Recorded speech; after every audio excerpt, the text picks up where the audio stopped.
Welcome to the Banker Lamp. Please enjoy the video. In this video, I will explain how to use Apple Pay family sharing. First, the family organizer sets up family sharing through their iPhone or iPad settings. Navigate to your name, then select family sharing to begin. You can invite up to 5 other family members to join your group.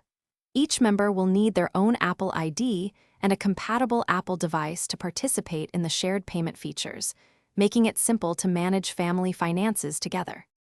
Once family sharing is active, the organizer can invite members by sending an invitation through messages or by inviting them in person. After they accept, the organizer adds a shared payment method, such as a credit or debit card, to the family group.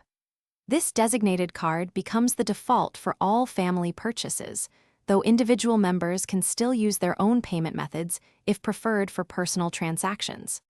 For families with children, the organizer can enable Ask to Buy, requiring approval for all purchases made by family members under 18. This provides excellent control over spending.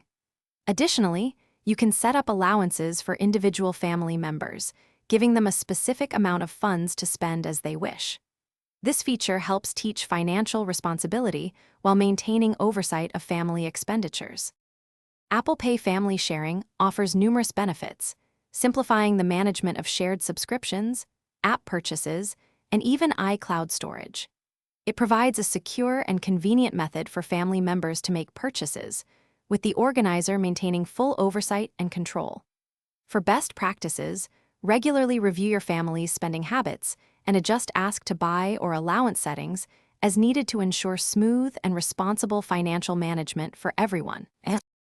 Thanks for watching. If this was helpful, leave a like and consider subscribing. See you next time.